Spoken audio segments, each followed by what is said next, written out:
Hello and welcome to another episode of the Never a Straight Answer podcast, the podcast that aims to cover a wide range of topics from conspiracy theories to popular culture and news. I'm your host Gaz, and joining me in the studio, you know him, he's my co-host, he's the fantastic Mr. Taylor. Yeah, good evening ladies and gentlemen. Welcome back. Welcome one and all. Welcome you new listeners as well as you repeat offenders. I love you repeaters. Thank you for joining us for another episode. Well, this week's a bit different. It is. We're celebrating our third birthday. We are doing. Happy Podaversity, bro. Yes, happy birthday, mate. Well, Happy birthday. it's this week and next week. Yes. And here at the Never a Straight Answer podcast, we're going to be celebrating it by revisiting some of our most bizarre topics. Oh, yeah. From underground bases, Yeah. aliens, cryptids, disappearances. And a lot more. You said it. Hell yeah. Well, I hope you're going to enjoy it. packed And show. do you know what? We've done 143 episodes so far. We have. You know, Yeah. which is a lot of topics, Yeah. if you ask me. That is true. I think we've covered literally getting about everything so far. Yeah. I think we've got a Yeah. lot more to cover. But, Oh, yeah. you know, Slim looking pickings back, now, but we are. it's not even slim pickings. This is the thing. We've got a list of as long as my arm of potential topics going forward. Yeah, we're going to have to Plus build so another- much more. Yeah. You know, Oh, so, and we couldn't do it without your guys' That is support so and true. help. So if you've got a topic idea that you want to see us do in the future, if you've got a potential guest you'd like to hear from, Oh, yeah. maybe let us know. If you can Please get us do. an in with that potential guest, even That's better. a bonus. But you know what to do. You can contact us for anything. You can drop us an email, Yeah. send us a message. Yeah. It's all good. We got an actually really nice fan mail today. You know what? Really wicked. I Really love personal it, yeah. message, and we really want to say thank you. I think, what was it? It was a lovely lady called Gemma. Yes, thank Yeah, you, Gemma. who contacted us through Facebook. Just Yeah. want to say thank you for the message. It was really nice. Really appreciate that. That was Yeah. really personal, and it made my day. Yes, it did. So thank you very much. Thank Well, you. like I say, we've got a lot coming up in the show. We are. So, as well as going through a lot of stuff that we've covered over the years, we've also got What's Fucked Up Where You're From, Oh, yeah. which like is that. coming from San Diego, Oh, San Diego. or San Diego. Diego, as Ron Burgundy would put it. We've also got the NASA news Yes. coming up. Oh, yeah. So make sure you stick around for all this goodness. Brilliant. But before we get into all that, what have you been up to this week, Mr. T? They just doing little bits of research on little things here and there, to Researching be this, honest. that and the other. Yeah, and we had gorgeous weather the last couple of weeks, but now it's just getting Isn't it funny? rain Isn't again. it funny how we were locked down last year, and I remember the summer being absolutely stunning, Yeah. and like we couldn't go anywhere. No. And then 2021, washout, Yeah. floods, everybody's bloody underwater. Yeah, we only got a couple of days, and then it was like bang. It's You have a couple of dropped days, but I mean, I've got to admit, those couple of days were like, Oh, tropical. Yeah. You've got too palm hot trees sometimes. going now. I mean, here in the UK, it was like in the high 30s. Yeah, I think And I it mean, broke records. it's one of those where it's like, but this is the thing in terms of climate, Mm. we're breaking records all over the place because we're getting the yeah. coldest, wettest, Yeah. hottest, whatever the climate's The World supposed to be Foundation doing, is we're getting mixed. record this, that, and the other. So it is kind of amazing to see. And, when they say, oh, it won't happen in your lifetime, when I was at school, Wow, That was a load of bollocks, wasn't it? Yeah, I know. And they've had all that time as well to recognise and deal with the matter. And, talking about climate change, just before we get into stuff in the show. Yeah. Boris Johnson, what a wally. He turned around, and while we're talking about climate change, he turned around the other day to a reporter, which I thought was shocking. Yeah. And he said, well, let's be fair, Maggie Thatcher had kind of put us ahead of the game when it comes to climate change because she closed down all the coal mines. Oh, And then laughed naughty. and said to the reporter, "Make of what you will," and give a bit of a chuckle. What a prick! Oh, yeah, I got to say, I've got to say, I think he's a bit of a prick for saying Maggie Thatcher was no climate activist. No. I remember the phrase "the enemy within." Yeah. She wasn't exactly talking about the fucking the cold now, was she? No. Let's be fair. Well, no. well, Oh, no. Boris, sort your napper out, fella. Yeah, I think Boris is going to get it from each side soon. So, weather-wise, been on and off. Yes. It's been raining a bit. Yes. A bit of good news. Yes. Well, a bit of good news and a bit of news, to be honest. We were nominated for the Quite a Thing Media We were. podcast award. Well, we didn't win, unfortunately. No, I'm we didn't afraid get enough votes. No. But the good news is we've been nominated for another award. Yes. Yay! So we Yeah. expect more of a turnout this time, Yeah. guys. This is a challenge. This is the Paranormality magazine, podcast magazine, which is focuses on paranormal podcasting, Ooh. paranormal stuff. Oh, we've done a lot of that Oh, lately. it's all good. Yeah. You want to check them out, go over to the paranormality.com, where you can read them online magazine as well as kind of check out their directory of UFO, cryptids, paranormal podcasts. It's all around the weird and the bizarre. We're in there. And don't we've forget to been vote for us. nominated for an award for the best UFO podcast. And that is pretty awesome. Oh, yes. We've had a great turnout with people voting for us. We have. But if you can go over to the link, which will be in the description, bungers a vote. Yeah. It's all good. Yeah. Quickie, nice, easy, 2-minute job. So, the Quiet Thing Media award show was all right. It was good. It was worth a watch. Yes, it was. It was, but sadly we just didn't. Didn't even get top 5. Oh, I know. Made me cry. Maybe next Never year. mind. Maybe next time. Maybe this one. Yeah, hopefully. We don't do it for the awards. We don't. We do We it do. for the fucking pleasure. For you guys out there. Keep And you on top. if you do like what we do, Yeah. and you want to help us out in any way, firstly, it's the little things. You can just like, subscribe, and share, Yes. which is great. Yeah, we love please that. do, yeah. Get in All the touch. time. We love the fact that you guys communicate with us and want to talk to us. Oh, we love and a bit of community. we're probably one of the most approachable podcasts Yeah, going. I'd say so. Yeah, without a shadow of a doubt.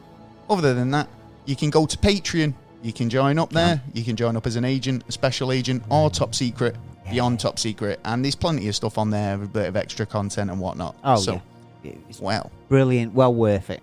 there you go. Well, other than that, this week I've not really been up to much apart from generally keeping afloat. Keeping yourself sane. Keeping sane. But, all good. Yes, it is. Oh God, I'm losing track of the show already, to be honest. Well, we've got what's fucked up where you're from, We have. which is good this week because Yes. we've had an email from two sisters. They're Jolene. Is it Jolie? Yeah, Jolie and Julianne from San Diego. Thank you very much for the email. Now they've said they've got some stories from their hometown. Oh, right. Now Whaley House All is right. a building which is located very close to them in the old town part of San Diego, and it's Yeah. supposed to be so haunted. Now this is the site. This site is just super haunted apparently, and they wrote that when they were walking through there with their daughter, who was about 6 years old, the daughter swore blind that she felt somebody holding her hand. Oh. Yeah, but not just a small hand, so like basically a child. Oh, Yeah. right. Now kids are told, aren't they, from a young age, hold that hand, make That's sure you true. don't let go of the hand. That's Do you know what I true. mean? So That if is like, true. they see another kid there, are they going to join hands and hold hands with it? That sounds pretty spooky. it does. Now, It Whaley does. House is like basically one of the most haunted attractions in San Diego. Really? Whaley House is infamous around the world as being one of the most haunted places in America. The house and property, which the estate is there built upon, was supposed to be haunted before people even built on it.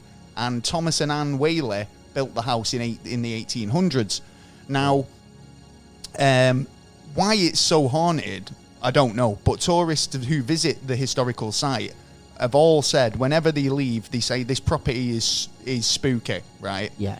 The site itself has been home to many traumatic and distressing emotional deaths over the years, which mean that basically everybody believes that whoever died there is still haunting the grounds. So it's pretty Sounds like spooky. a lot of people. I think that's really cool. In fact, I'm going to recommend that to a couple of our ghost hunter friends to go and do a Yes, visit go and have a to, little look. because it sounds like if it's one of the most haunted places in the States. Oh yeah, then you're gonna get something there then.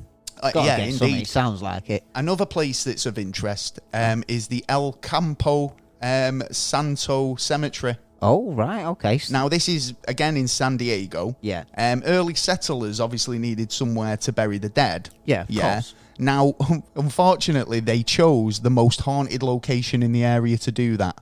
Okay. Yeah, so apparently the cemetery opened in 1849, burying hundreds of local people who died in the area. Yeah. And it was supposed to be already haunted. Now, as the city expanded, the residents needed to kind of use land. So they were like, well, can we build on part of this cemetery? Yeah. And they were like, well, you can do, but can we move the bodies or bury it, cover over them or what? There was obviously a bit of controversy there, but there were buildings and structures that were built over the cemetery, one including a horse-drawn streetcar company. Yeah. Right? Now, it sounds lovely, the fact that they, put this in. It was quite inoffensive as a property, like on the grounds. But they built it over 18 graves and eventually paved over it, right? So it was kind of, you are kind of disturbing and people are walking over those graves, aren't they? Well, not even realising what they're stepping over, and you really shouldn't step over a grave. Now, at one point, there was a considerable amount of paranormal activity at the cemetery.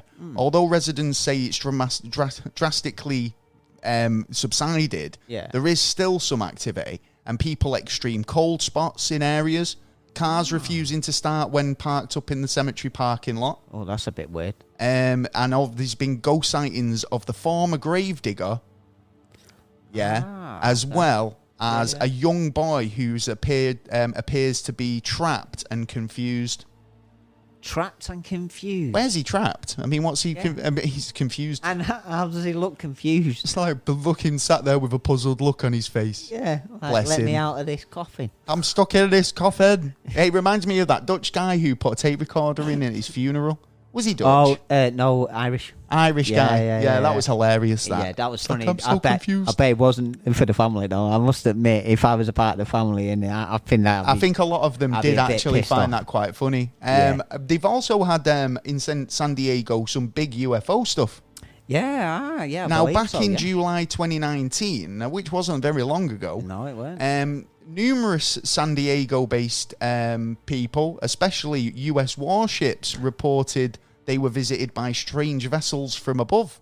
Now, the USS Kidd, we did talk about this when it happened, actually. We did. Which is a naval destroyer, was using night vision cameras and spotted several mysterious flashing orbs in the skies, according to footage that was given to the Pentagon. Interestingly enough, this was footage that was used in the report from the Pentagon recently, and obviously from the Navy, which is quite cool. Yeah. Got a lot to answer for, San Diego. It sounds like there's a lot going on down there. Well, there you go. Aliens. Well, that's what's fucked up in San Diego. It is quite fucked up. Yeah, I like the idea of San Diego. Sounds quite nice, to be honest, apart from all the hauntings. Yeah, but then again, you can get down there and find out a bit of history. Exactly. Yeah. Well, if you've got somewhere fucked up where you live, we'd love to hear from you. Oh, yeah. You can drop us a message. Tell us about any sort of paranormal stuff that's going on in your area. Indeed. Could be UFOs, cryptids, monsters. Oh, yeah. If you got a lot out there. Some weird shit going on, give us an email at neverstraightanswer@gmail.com. Oh, yeah. Oh, yeah. Or just hit us up on social media. It's all good. Yeah, we're everywhere, baby. Oh, yeah. So, this week's episode is brought to you in part by our Patreons, as well as our own merch. Yes. You can go over to Patreon and sign up as a Patreon member. It's only from £1 a week, £1 a month. Yeah, £1 a month. That's what, £12 a year. I'll do the whole. Anything. You can buy me and Taylor coffee. Yeah, for the price of 1 cup of coffee a month. Yeah.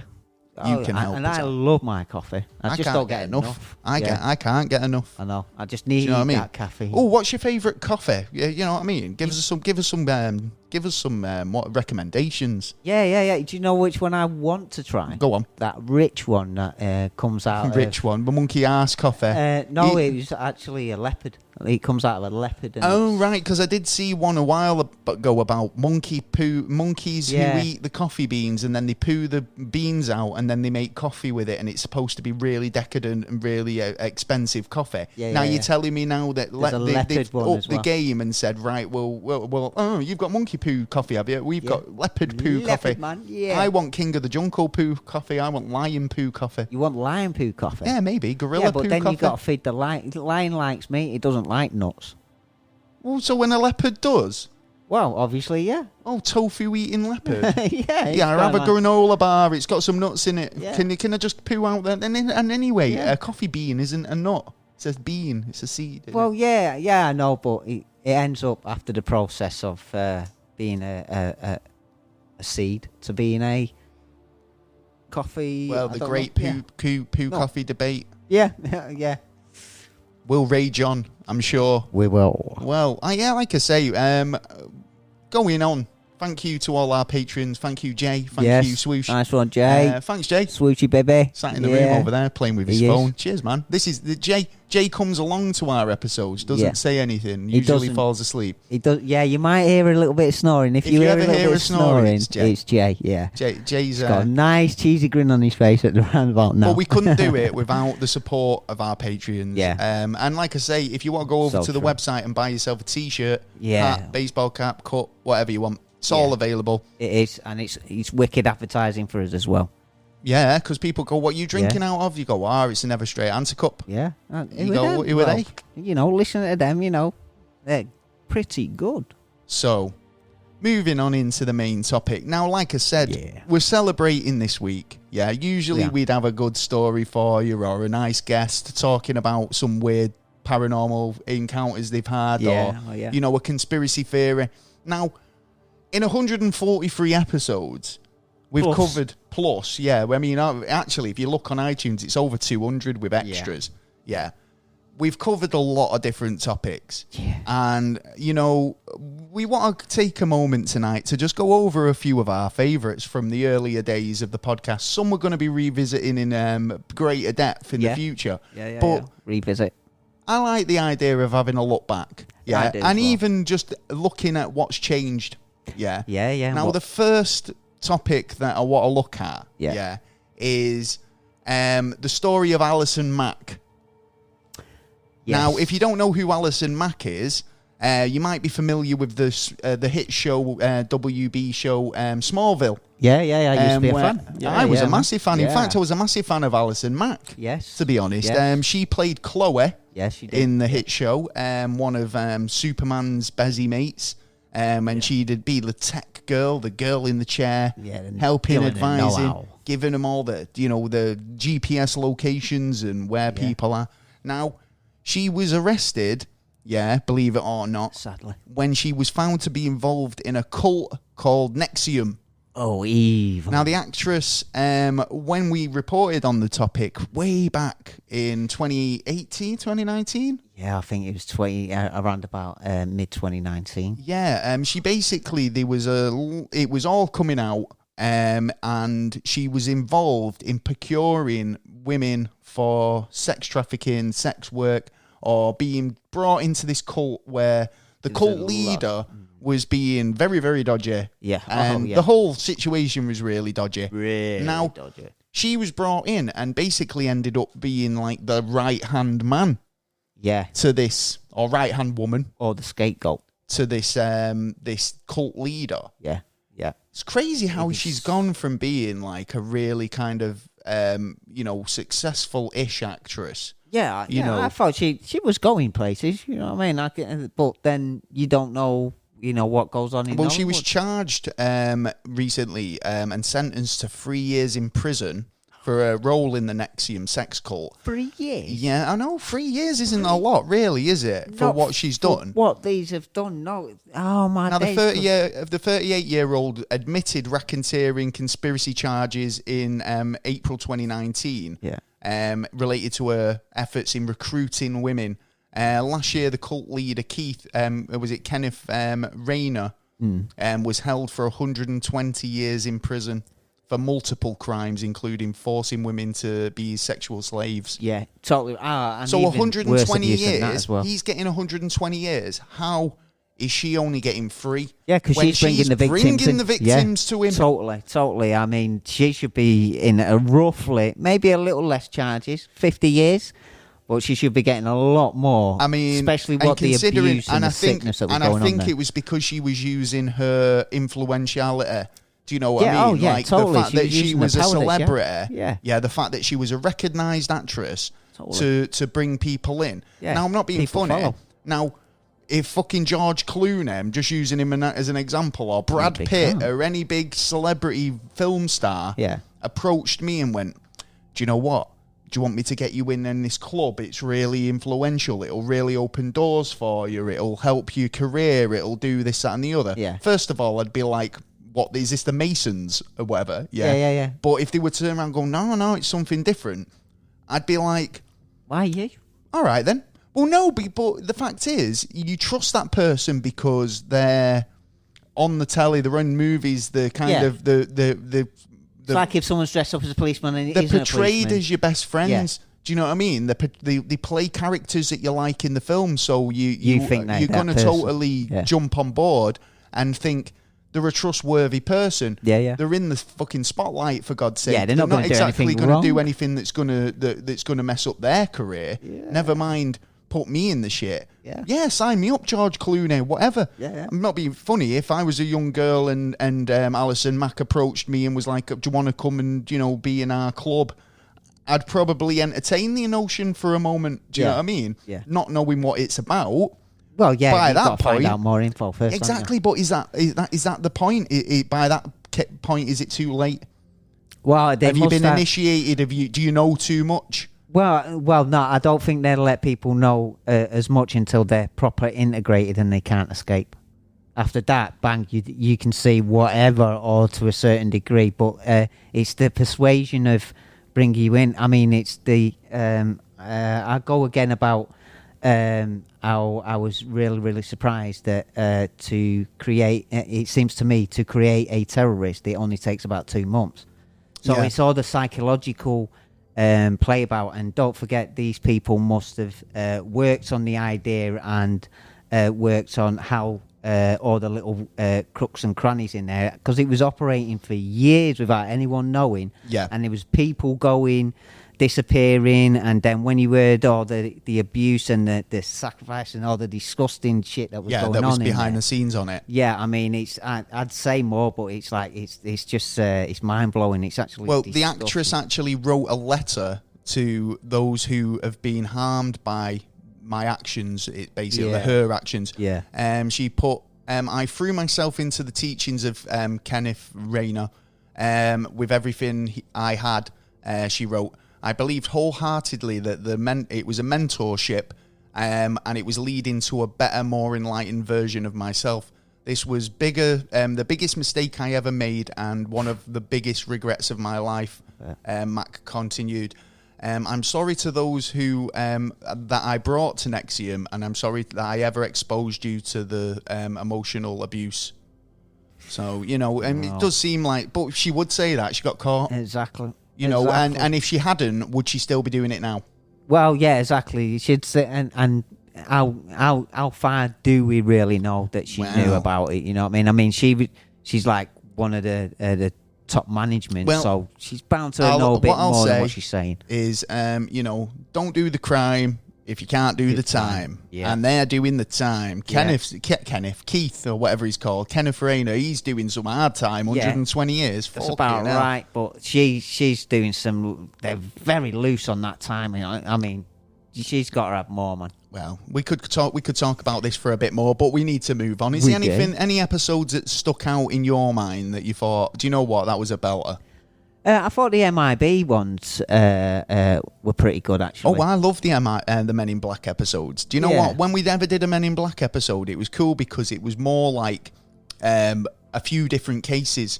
Yeah, and it's all over the world as well. And you had little bits of evidence here and now there. we've got one coming up actually, which we're going to be looking at. The UK Men in Black. Oh yeah, which is the Red Very Caps. interesting. RAF Red Cap kind of investigators when it comes to the Men in Black. Yeah. If you don't know what the Men in Black is and you've not seen the popular Will Smith movies, Oh, you must have. it's a popular in popular culture and UFO Cult conspiracy film, theories. The Men in Black, or MIB, are supposed to be men dressed in black suits who claim to be government agents in relation to anything UFO related. Witnesses say that they've been abused, they've been kind of harassed. Yeah. When they've had sightings, they've kind of seen stuff happening, and when they've reported it, the shadowy Men in Black have turned up at their properties to give them a grilling. Basically, tell them you saw nothing. Yeah, you see nothing. If you say, I mean, it didn't even just threaten you; they threatened like your family. Crazy that, you know isn't what I mean? it? But it works, doesn't it? Really, if you think about it, the amount that's coming out some now. shadowy government official turns up at your fucking front door, telling you, "I know what you think you saw, but you didn't." Yeah, but as soon as the victim turns around and asks for identity, ID off them, they turn around and walk away. You see, that's where I think the UK's Men in Black are a bit different, because they are linked to an organisation, the RAF. Do you know what I mean? Yeah. Basically, what we'd consider the Men in Black are the same sort of people. They do kind of investigate, or charged with investigating aerial phenomenon, invasions of airspace, bombs that have been dropped by aerial fucking by World War II planes and stuff like just that. generally. Do you know what I mean? But whenever there's anything that's related to airspace or anything that's come into our airspace, these guys come in and basically do the investigation. Sure. Now in America, the Men in Black, they've seemed to be. Now we've looked at it, and from what I can gather, there's a couple of cases where they don't necessarily. They're not necessarily human. Yeah, which leads a lot of people to believe that the Men in Black are in a collaboration with other alien species. What do you reckon to that? There's actually video footage in there in a hotel at Niagara Falls where someone come in, two men come in, even scared a little boy as he walks in. The people who saw these people just like, look, you're a bit freaky. They look proper freaky, but like twins. And there has been a number of cases where it turns out it's something alien, it's not us. And then we've got loads of more cases that it's humanoid. But you do have I won't say rare, but you do have quite a minimum of so-called might be alien kind of Well, it's people. funny though, because folklorist James R. Lewis compares accounts of Men in Black encounters with tales of people encountering Lucifer. Right, and that they could be one in the same sort of thing, whereas some people say aliens, some people it might seems to see do demons. the devil's work, doesn't it? It seems to do the work of, you just seen something, shut the fuck up, or this is going to happen. And they all seem to do the exact same thing. And if I don't think it really matters if it's demons, aliens, or us. Well, the Men in Black figures prominently in ufology, they do tend to be based around alien encounters, but they have been known to frequent other things. Like we did a show on the Mothman. Yes, and the Mothman. In particular, I forget what town it's called now, but the town that had suffered majorly with Mothman sightings, the Men in Black showed up there. Yeah, that's and true. we're like, no, you didn't see anything. And supposedly seen under the bridge just before. So why they'd have an involvement in cryptids? Now, that beggars the question, are cryptids like earthbound creatures, or are they aliens? Well, it's a good question. They're not things that we've seen here on the reg, is it? I mean, we see, you see a fucking fox every now and again. You don't see them roaming the streets in the middle of the day, but true. You might see one in the middle of the night just roaming about. Now, at the end of the day, they're there, but the earth creatures, we know the earth creatures they're about, But something like a Yeti or, a Mothman, a winged creature that's flying around, especially after UFO sightings, And there was a Yeah, whole spate of UFO sightings around the time of the Mothman. Yeah, that is true, yeah. That sparked Men in Black visits. Yes. You know, and I do remember one particular person who went to the papers on that case was visited and was told to shut up, and basically, like you were saying earlier, threatening family members and basically saying it won't end well for you if you carry on telling people what you saw. Yeah, just shut your mouth, man, or you have bad trouble. Wow. And to be honest, they're not just been threats; they've been actions as well. Well, go on. There's been actions on different events of someone getting hurt if they carried on, and then more injuries, more things happen to them before they actually so-called like suicide on some cases. Oh, right, yeah. So like they've been driven to kind of end it if you like, sort of thing. You look at the thing of Bob Lazar. Funny enough, another one we discussed about his life getting turned upside down because the government took all his information away from. He never worked at Caltech. He never did this. He never did that. And then it was only because of some people who were there at the time who come forward and went, he did. Well, if you don't know the story about Bob Lazar, we did an episode on it. In fact, most of the topics we'll discuss tonight, we have done a full episode on, so you can go back if you're interested in finding out more about any of these particular topics. You can go and listen to a full episode. There's a lot around more it. info in there. Now, if you don't know who Bob Lazar is, it's Robert Scott Lazar. Yeah. He was born January 26, 1959. He's an American conspiracy theorist who claims to have been hired in the late 1980s to reverse engineer extraterrestrial technology. Oh, wow. Right, okay. He alleges that he, like you've just said there, that he was working for the government doing this job. Yeah. He says that when he's questioned about it, he kind of says that his gaps in his knowledge equate from compartmentalization because there was only certain bits he was privy to know. Yeah, it was only him and some guy, I think his name was Bob.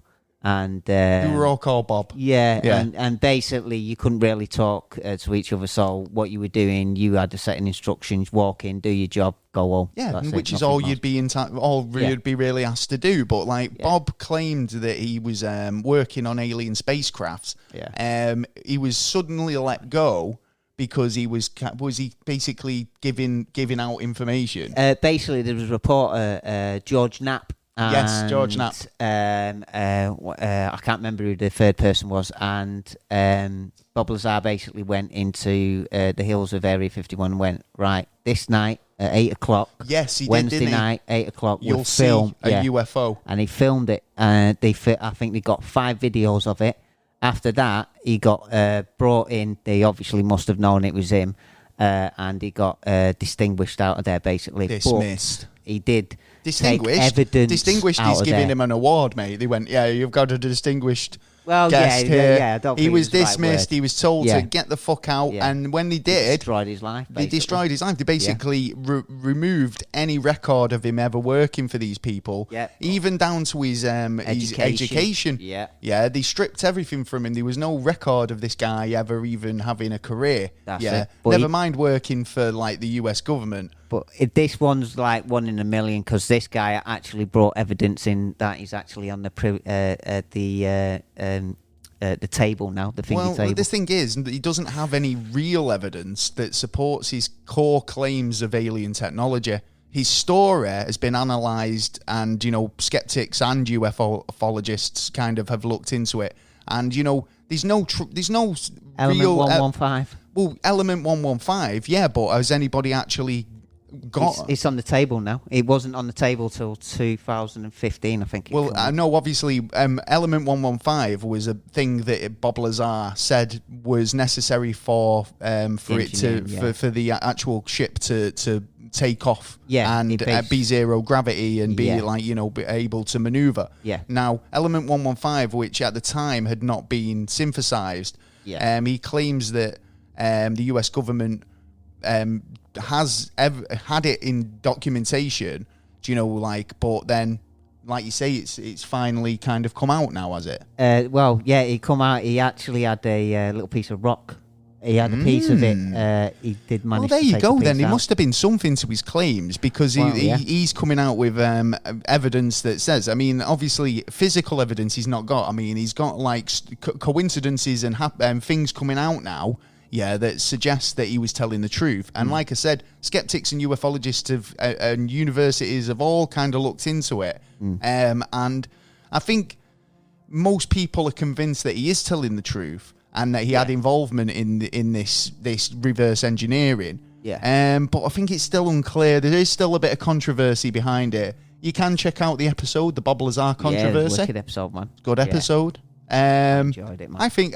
What do you guys think? If you looked into it and you think you've got a bit of information about Bob Lazar that you know him and you can get him on the show, Oh yeah, it'd be lovely to have a chat. he doesn't do that many interviews nowadays. No, I know he doesn't, does he? He's busy. Well, you know who he's working for at the minute. Go on. He's got his own company, building shit. Right. And he's now working for the government again. Oh, is he? Yeah, That's got a funny, contract isn't with it? him, yeah. Oh, he's like, actually, Bob. Makes you think, is he a double agent on that one? But to be honest, to me, What, no. like using, maybe he was just kind of like Scorn. Do you know, like had a bad rap and got sacked, or had a, thingy, like maybe he was working for him in some capacity, but Yeah, then... this is the government, though. They're more likely to fucking knock you off before they bring you back in. Well, it's not the Russian government. Well, he's still open. Yeah, I know, but If it was the fucking Russian government, you definitely... well, yeah, get but knocked you got a bit of a cough there, son. It's my cyanide. It's my cyanide pill kicking in. Say, No too much. Ah.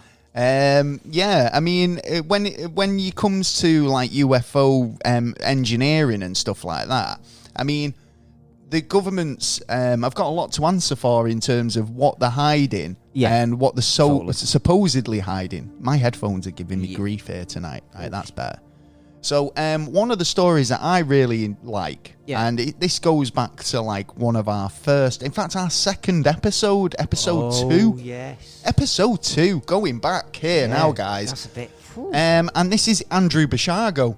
Yes. Andrew Basiago's such a fascinating story.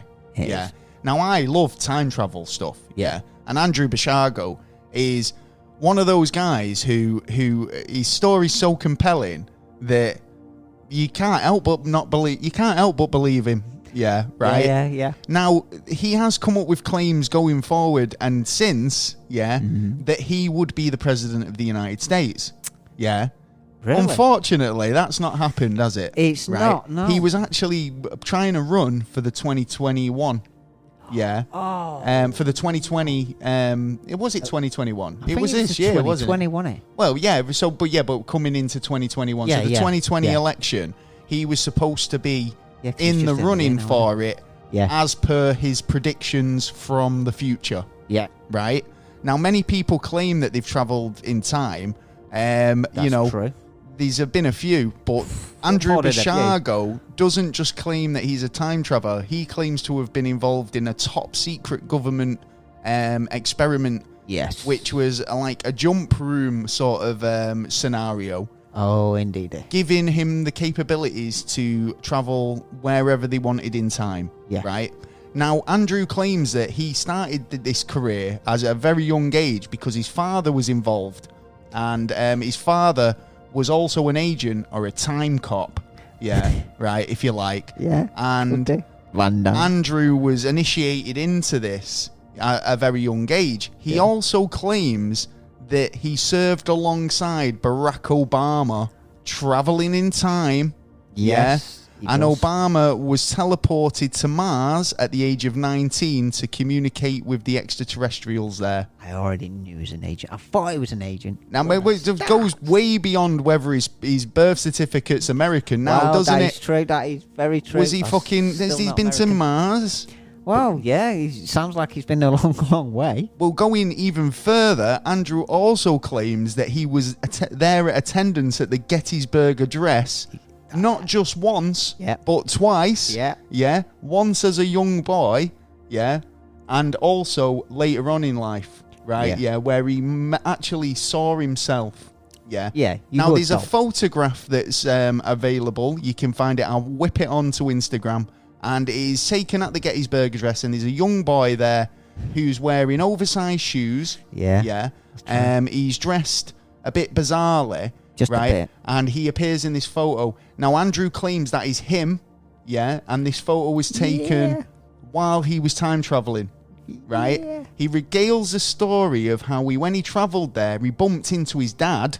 Yeah. Ooh. Who was like, what the fuck you doing here? Yeah. But he was like, all right, Dad. Yeah. And the gentleman who he knew was his father. Yeah. Pretended he didn't know him because it was his son from a previous time. Yeah. What? He's also claimed to have been a present when Abraham Lincoln was shot and attempted to save him on numerous occasions, but always failed. Oh, well, you can't fuck around with time, you know what I mean? Andrew Basiago's story is wacky as fuck, but it's such a great, interesting topic, and it's one that I'd love to go into a bit more in detail again. Yeah. I think obviously episode 2 we were just getting into the stride on the podcast in terms of what we were doing and how we formatted the show and how we hosted it and presented it. Yeah.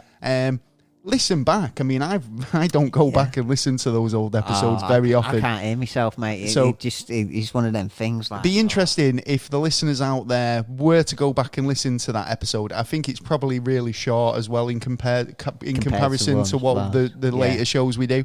Yeah. But give us your feedback. Love to hear your feedback. But I mean, that is one of the episodes that is so kind of out there. And as you probably guessed from just that bit of a synopsis, it's a bit wacky it is. Dead. I mean, it's a great story. I mean, the fact that there's a government jump program that's able to time travel, but not only just time travel, able to teleport people to Mars. Yeah, and don't forget there was another one we did that was sort of like this, but it was Solar Warden that we did. Oh yeah, Solar Warden. They was taking kids to Mars and then bringing them back, but then doing them like a 20-year. Well, this is kind of the similar thing, you see, though, because like I say, he was saying that Barack Obama was transported to Mars as a child. Yeah. So do you think that they were linked? Do you think Solar Warden and DARPA? I mean, was it? I think they're playing around with something. I don't know if all the information that's coming out, because they're coming from different places as well, and it seems to be connecting that it's saying that we've got some kind of object that we use that time travels. We take kids from their bedroom, take them to Mars for 20 years, work them, and then bring them back to Earth the time that they actually took them. Because there's actually evidence on time wastage in the bodies as well. Okay. As in they're aching, they're feeling like they're 40 years older than they should be, know, feeling. And there's actually, it's working out that some of the evidence of like X-rays and, stuff that shouldn't be going on now at your age, you should be going on 20 years onward. Check this out. This is a bit of information about this. So he said that he was teleported to Mars back in 1980s along with Obama. Yeah. Who was then living under the moniker Barry Soetoro. Yeah. Oh, right, okay. He even submitted an academic paper to the National Geographic Society, which continued his work on aliens and animals that he witnessed on Mars. See? So he's wrote papers on it. The fact that this is legit, and he's wrote, Geographical Society legal papers. Documents, bang, this is what I've seen. Just because he wrote it doesn't mean that they took it seriously. That is true, that's true. As well, so... There'd be somewhere along the lines who will try and stop it. Well, check it out. I mean, like I say, the DARPA program started in the 1970s. Part of this program dealt with time travel and teleportation. According to him, he travelled 1 million years into the past and visited 2045 in the future. Yeah. So it's love a bit of time travel. Yeah, and I like watching the interviews with him, to be honest, individually on how they portrayed on everything that went on. Well, I don't think Obama's going to give an account of his experience, is he? Yeah, but he ain't going to tell you he's American. Oh, well, mate, he's had a life then, really, hasn't he? If that is true. Well, it's like, yeah. Well, they always I was reckon he was a stool president, pigeon thrown in front I of the was people this, anyway. there was that. I went to Mars. Well, yeah. Well, if any all this comes out and it actually I won't mind though, through, because he, he's talking about all these animals and stuff he saw on Mars. Now, obviously, we've got some news stories coming up about the Perseverance rover. Yes, They're not finding any animals. No, not yet. But there has been some funny pictures though that people there have had a look and gone, Pareidolia. Pareidolia, baby. Yeah. I think quite a few of them are, but there are some good pictures bringing back. And there are going to be people out there who are going to scrutinise them and go like, well, this could be it could be, and it's all it could be. The only way we're really going to find out is when we actually get there. Yeah, exactly. Get there. Let's ask the kids. Because obviously they got a 20-year stint. Any other topics that, we're running out of time, but we've got a bit of time. Anything else that you've saw? Do you know one that stood up for me? Yeah. Oh, wait, go. What was you going to say? Richard, I can't remember his second name. Richie Edwards. That's the fella. Now, I was a Manic Street Preachers fan. Yeah, because I thought it wasn't, I didn't think this was going to be much of a story until everyone loved this episode. It's probably one of our most popular episodes, actually. True, if you don't know who Richie Edwards or Richie James Edwards is, he was the guitarist and known as Richie Edwards or Richie. Of the Welsh musician, he was a Welsh musician from the band Manic Street Preachers. Yeah, good rhythm band, guitarist, really cool. He was a bit extreme, and he had an interview a couple of days before he went missing, where he was like, he literally carved for real into his arm because the journalist from the NME or something was like, I think you're just posing, you're just putting it on, and you're just kind of like, trying to get the listeners and... Yeah, you're not really You're not punk, really punk, you're not really rock. rock. Yeah. And this guy, Richie, he's literally carved for real into his arm. Psychological fucking... He was a great songwriter, obviously... Yeah, they did some great songs. The episode we did, I think, was very deep and in-depth. Yeah. We did a lot of research on that episode. Yeah. We tried to find out as much as we could about Richie himself, tried to find out a lot about his background. Yeah. I think he had a lot of problems. Now, I've got my own theories about what happened to Richie. Yeah, are they the same as when they were back then? You reckon? I don't know. Well, this is the thing, you see. I'd have to re-listen to the episode because I do have my own theories on maybe... All right, then what's your real theories on it as it stands now? I think that Richie didn't want the fame. He didn't want the limelight. He didn't want to be... he loved the music, but he didn't really want to be famous. Yeah. I think back in the 90s, early 90s, maybe the LGBT sort of thing wasn't as kind of strong and wasn't as... helpful or people didn't support it as well, right? Now they were very glam back in the day, they were very glam rock. They dressed kind of provocatively, gotta have a style, had a bit of a kind of a bit of a vibe that he liked to dress differently to other people. Aye, fair enough. Potentially he'd I don't know, I don't want to put things out there that aren't true, but maybe he was not himself. Maybe he didn't feel like that Richie was who he wanted to be, and the reason why he's disappeared is because he's not that person anymore. You know what I mean? He's maybe changed identity, and he just wants to live out a quiet life. And I think that's potentially what's happened with Richie. I don't think he's think died. You're still thinking of how you were back then, because I think I'm thinking like it was.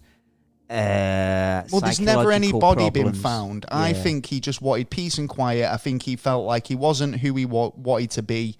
Maybe it was a transgender thing. Maybe he wanted to be a different person. Maybe he just didn't want the fame and he just wanted to be left alone. Yeah. Who knows? Like I say, there was never a body found. The mystery of Richie Edwards is an ongoing one.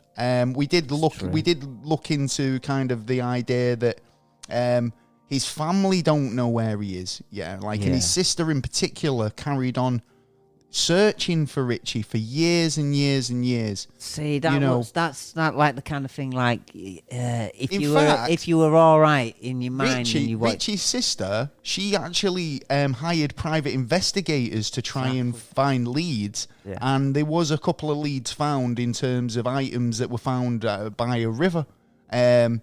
I don't think he'd be off the top of my head, I can't remember the details, but if you want to go back, I think that was like episode 5. Yeah, again, really early on. Yeah, it was. I really think early. Actually about episode 12. Was it? Yeah, I think episode 12.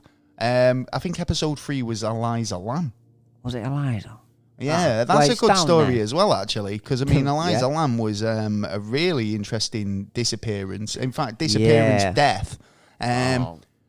Really bizarre circumstances. Is the one in the hotel? Yeah, so this hotel is infamous in itself in terms of weird shit going on. Members being now, shot this girl who was supposedly suffering from mental illness anyway, she was seen acting bizarrely in the hotel lobby and the lifts. She was. She was seen sort of speaking to somebody, but you never really seen who it was. And then she disappeared. Now, they searched the hotel. Eventually, she was discovered in a water tank on the roof.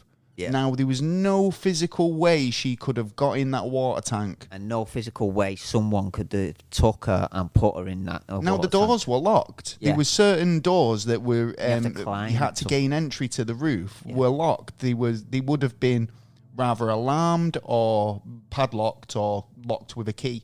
Yeah, and the idea that that says to me that it was somebody who works at the hotel, because they would have had access to locks and keys, and you could easily take someone up the main route, lock the door behind you.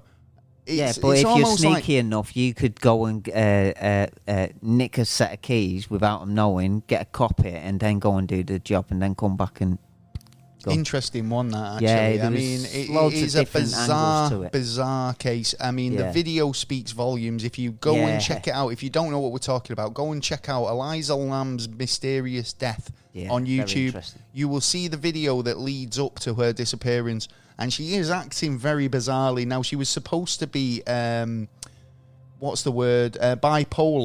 Yeah. She was acting erratically in the lift, but it did look like she was talking to somebody at the door. Yeah.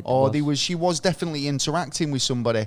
She definitely thought something. Now, apparently, she had an argument with the receptionist for a couple of different reasons. I'm not sure exactly what it was, but she arrived at the hotel and she'd already started her visit with bad sort of vibes. So kicking off. Whether she kind of continued that mentality throughout a stay and she pissed the wrong person off. Well, who knows? I mean, there's a lot to it, and again, we did go very deep into it in our episode. We did, yeah. I think that was episode 5 or something. In fact, let me have a look. It was one of the earlier episodes, I believe. But I did like. Then again, I'm just thinking now off the top of my head of spirits, of if it could have been a spirit, go up there, top yourself, she had the key, or she threw the key. I mean, it was on top of the roof, so, she, in a way, she could have done it herself if she threw the key and drowned us, because the key was never found. Another key was never found, so it could be easily lost in the sewers. It could be. There's another option on there. Well, there you go. Well, I think we've run out of time for main topic this week, but thank you for listening to some of our revisits to some of our episodes that we've covered in the past. Yeah, I loved it. It is our Podaversity. We're 3. We are. 3 years old. We're still only infant. We're just learning how to do stuff. Getting out there tie and our shoelaces. Kicking botty. Oh, aye. Oh, yeah, we don't need our nappies no more. I know, yeah, we're big boys now. We're big boys now. We've got big boy pants. The thing is, it was like when we first started the podcast, it was like I didn't know if we were going to get this far. I aimed for triple figures. I wanted to get over 100 episodes, but we're creeping up to 200 now. I know, we're not doing too bad, are we, son? And plus, even though it is our Podaversity now, we've still got our 150th episode live stream coming up. Oh, yeah, not long now. So, not long now. Make sure you stick around for that, because you'll be in a superb opportunity, in a superb position to ask us live questions, get involved with the show. Get in there. You can get on the chat. You can. Drop us questions, chit-chat to us live on the show. It's Talk all going to be fun. Yes. It's going to be better than the 100th episode, where it slightly got derailed. Yeah, very, very slightly. Yeah. But we had a hard week. It was good, though. It was. 150th. If you've got any ideas how we can make it better, drop us a message. If you were a guest on the show and you want to drop in and leave us a 150th message, that'd be awesome too. Brilliant. And we'll make sure we can play that on the show when we comes to the time. We will indeed. Right. So our Podaversity birthday is on the 12th, I believe. Which is halfway between this week and next week, isn't it? It is. So next week, we're going to be doing a similar thing. Yeah. We're going to be looking at some more of our episodes, some more of our topics that we've discussed. And I don't know which one to pick. There's been so many. Oh, the best is yet to come, my friend. Yes. The best is yet to come. To be honest, we've only really looked at stuff that we covered in the first year this week. Yeah, that's true. Now, I've got one for next week where I cannot wait to revisit. Oh, yeah. Yeah. All right. Oh, okay. Yeah. Conspiracies ahoy, my friend. Conspiracies are going to be coming thick and fast next week. Thick and fast. Well, indeed, yeah. So this week we've got a new promo. We've got We've got a new featured podcast. Yeah. Oh yeah. Yeah, baby. I'm trying to remember who they are. Sorry, they're very memorable, to be honest. Yeah. This week it's Hops Geek News. Yeah, I had trouble saying it before, didn't I? You was trying to teach me how to say it. Hops. As in hopping. Yeah, hop. Geek. News. Hop geek. So news. Hop's the person. He's a geek and he delivers his news. Yeah. So Mash and Hopper discuss news, TV shows, comics and movies, all while drinking delicious beers. Oh, good lads. They get a new episode every Tuesday, and I believe we've got a promo. Oh, man. Have you ever found yourself confused about the current state of the MCU or whatever the hell is happening with the DC universe? Do you often have no idea what the hell the difference is between craft beer and that Bud Ice stuff at the gas station? Well, then look no further. We present to you Hops Geek News. We're yet another geek and beer podcast in an already oversaturated market. All right. We drink and we pretend we know things. More often than not, we don't really know things, but we do talk some really great topics, and we most definitely can drink. We'll deliver you news and then dive into any random topic you might have never knew you actually were passionate about. With lots of fun facts about beer. And from Marvel to DC and Star Wars, and to why Die Hard is most definitely a Christmas movie. Which it is. Basically anything that our spouses are sick of hearing us talk about. Join us on YouTube or anywhere you listen to podcasts. New episodes weekly. Just search Hops News.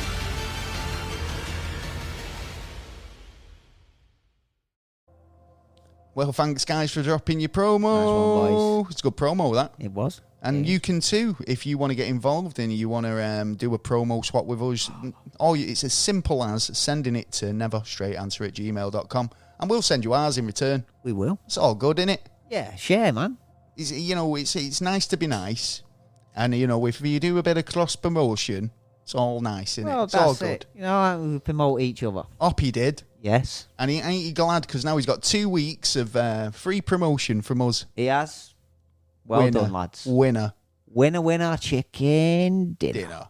All right, we've got the news coming up. We have. And it's coming up right now. It's the news! Holy smokes. We've devoured the news this week. We've searched it up and down, left and right, round the corner. Down. Yeah. Took it round the block. Back to front. And we found the best news that we could possibly find in the short space of time we had available. And that's right. We're not going to disappoint. The first story I found was about a venomous cobra that's terrorizing Texas. Oh, right. Okay. Is this like one of these, king cobras. Well, when you hear headlines saying venomous cobra terrorizing Texas, I'm thinking like, is this some sort of like, are we going to need to get some mecha Godzilla out to fight it? Is it huge? Massive. How big's this cobra? Yeah, what's the deal? What's the deal here? One cobra's terrorizing Texas. Well, no, it it's doesn't a take much then, does it? loose cobra. So officials are warning residents of Dallas suburbs about a pet venomous West African cobra that's gotten loose from someone's home. It's making news. But obviously, who keeps a venomous cobra? Well, it's a zoo, innit?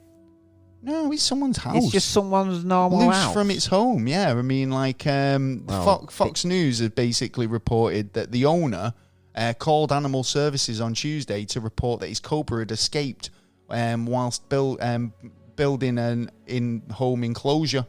So he was building a new house for it. Yeah. But whilst doing that, the cobra's escaped. It went missing at about 5 p.m. on Tuesday. Was that a bit daft? Now, I think if you're going to have vicious animals like that, I mean, not vicious, but I mean poisonous. He might have a license. No, they should be defanged. They shouldn't be. They shouldn't be allowed to be kept if they're not. Yeah, if they're still fucking venomous. Yeah, true. I think we have that policy over here. Yeah, I think in the UK, if I wanted a pet cobra, it'd have to be kind of made sure to be defanged and safe to handle. Yeah. Because at the end of the day, it's like the slippery little bastards, aren't they? Point proven. Well, last time I touched one, it weren't slippery. Well, the police over there are asking residents to call and report any snakes they see, just to be on the safe side. Be on the vigilant. They believed it to be missing. And don't approach it if you do see it. And watch your pets or near don't try and attempt to capture the snake just to ring the authorities. Luckily, the snake is unlikely to bother anyone, as it doesn't bother. It was just basically chilling out in the shade hungry. Somewhere. It might be hungry, though. What's it going to do when it's hungry? It's going to find something. Still. But it's less. I didn't tell you about. I actually found a snake. Found my friend's snake because my friend was a snake keeper, and I'm a keeper of snakes. Oh, in my cage. Yes. Do you want to see my venomous cobra? Come down. Well, to my cage. he had a snake. Yeah. Right. Just one. And it escaped. Yeah. Yeah. And it was missing for ages, and it was literally under his floorboards. It had escaped under his floorboards, and it had found the warm spot in the house, and it was living there. Yeah, right. When we found it, it was. In fact, I found it twice. Right. Okay. The first time, I found it in his bathroom. Yeah. And I found your snake. Yeah, right. And the snake was literally wrapped around the hamper, the bottom of the washing basket. Yeah. Nice, cozy place to. Just there, right. So I've gone to report to my friend that I found the snake. It's in his bathroom. When we went up, it was gone. Yeah. So it was gone back to where it had come in from. Before party. Yeah. So weeks and weeks go by, and it was absolutely chucking it down. Horrendous weather. Yeah. Really bad rain. But it was a really warm, humid day. Okay. So I've come cycling down the road, and I notice in the middle of the street a fucking snake. Yeah. Right. Oh. So I've just put my bike down, I've picked up the snake, yeah. And it was pretty funny, actually, because my friend lived next door to my other friend who hates snakes. Yeah. Right, okay. So I knocked on his door. Yeah, damn right. And I literally had this snake in my hand going, I found his snake. And he shit it, himself. slammed the door in my face. Literally took the snake next door, and I went, I found your snake. And he went, I've just got rid of the tank. Oh, no. I went, what are you going to do with the snake, then? I said, you're going to have to find a box to put it in. Yeah, or a bag or something. So they do get out. They do. Funny enough, I got a story on a snake. Oh, right, go on. What a surprise when a woman in America wakes up and looks under her bed and sees a snake giving birth to 17 little snakes. Oh, that's creepy. Yeah. Yeah, I thought you were going to say it was catch him all. Because I've heard so many stories about snakes that when they get in bed with their victims and lie literally, and this is people who own them, especially like pythons and stuff like that. Yeah. What they do is they'll stretch themselves out next to you to see if they can fit you in their body. Yeah. Yeah, so they're sizing you up for a meal. Yeah. Yeah, so you got to watch it. You might think it's just chilling with you in bed, but I mean, no. the fact that she's looked under a bed and found 17. I think we talked about this a couple of weeks ago. Actually, yeah, we did actually discuss this. We've had the animals are coming back though. They're coming back strong. You know what I mean? Well, I'm not surprised. They've had a load of time off, haven't they? With we've talked about this all through the lockdown, where there was animals just literally roaming back into cities and towns. Bullying sheep. Sheeps were taking over villages. Cows, Daleks. Elephants just roaming around Indian cities. It's crazy. I think obviously the animals were like, where are all the humans? Do you know what I mean? Yeah, we got our land back. We're not gonna give it you back anymore. And then 10 minutes later, it's like, fuck, they're here again. I thought we got rid of you lot. Oh well. Well, I mean, people will do the weirdest stuff. What would you do? We're not influencers as such. No, I don't. I wouldn't consider myself an influencer, but is there anything that you'd think? Do you know what? That might boost the ratings on the podcast if I do something a bit wacky. What, like put a nail in my hand or something? Oh God, yeah, like stigmata. Yeah. Well, no. Well, this Russian influencer, who drove a Bentley with his girlfriend tied to the roof. Oh my day! Made a viral video. Now he's under investigation. So he should be as well. Bleeding out. What did she say? He could get on. She was getting on the roof, or was she forced on the roof? That'd be the question. To be honest, I don't know. But this happened in Moscow, and it was the problem was it happened on a busy high street, and it could have caused an accident. Oh yeah, and death. Yeah, mainly hers. Well, this woman, she was handcuffed to the driver. On the roof, so she would have came off. She would have fucking lost her arm straight away. Yeah. So in an Instagram video, he drove the car whilst handcuffed to a woman who was tied to the roof. The Russian influencer who tied his girlfriend to the roof of a Bentley just for a video is reportedly under investigation now by Moscow state traffic authorities. So should be under investigation. What the fuck are you doing? This happened. In January, he was deported from Indonesia after throwing a party that violated COVID-19 rules, according to the Moscow Times. So he sounds like a bit of a tip. Yeah, exactly. To be honest, I was thinking knob jockey of the year. I wouldn't consider him an influencer. No. But the now viral video, which has now had 86,000 likes on Instagram, obviously says different. Well, yeah. Well, this is the thing. But what's that going to influence people to do? I mean, it's not to do it.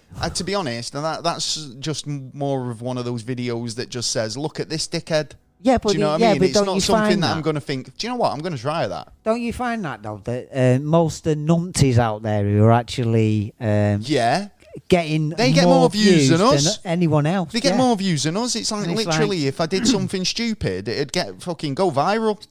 Darwin Awards every bloody day. Every other week, isn't it? But, well, the way I see it is as long as the right people are dying, the gene pool's safe, isn't it? You know what? Yeah, clean up that gene pool. We need it clean. Yeah, get rid of all the numpties. Yeah, we don't need, we've got enough of them. We don't need any more of them, please. We're talking about penguins. I'm talking about animals earlier. Penguins. Yeah. Oh yeah. So, I love penguins. Gorgeous little penguins. Yeah. Love a bit. Love a penguin. Love a penguin. Yeah. I like the jokes on them. Yeah. Do you have a joke on the back of a penguin? Yeah. Right near the tail end. Yeah.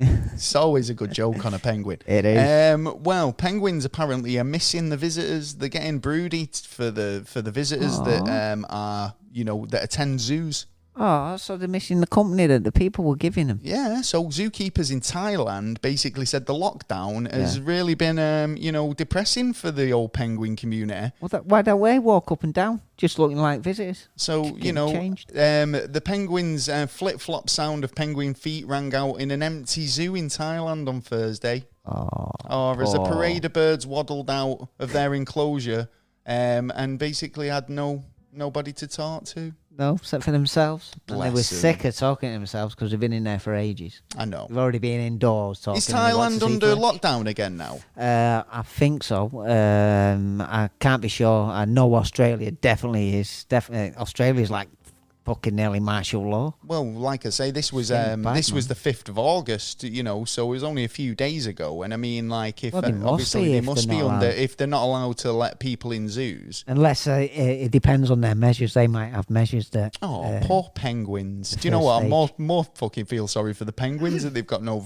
I do. company. It's Let's like, go they're over. all in lockdown. Fuck it. Oh, them poor penguins. If I didn't have to get a COVID passport, I'd go over and see them. Keep them company. Yeah, give them a little comfort, you know what I mean? Give them a fish So- or two. Maybe a bit of bread. Again, influencers are in the news again this week. They're not influencers if they're doing stupid shit, in Yeah. my book. Yeah. So this is a Turkish influencer. Yeah. Who's being prosecuted Oh. now by the Turkish police. Okay. Yeah. Right. For something she did in Amsterdam.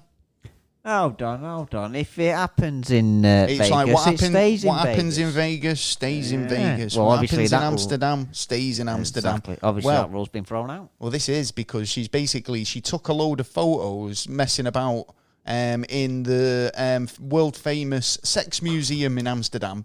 Oh, yeah. Of So course you got this visiting. lady, she shared photos of sex toys that she'd bought in the museum during a birthday trip to the Netherlands. Yeah. Which is something that you do. Hey, Do you know it what I mean? happens. You know, a few it's only months natural. later, she was arrested in Turkey What? Violation of what? for sharing obscene Obscenity. content.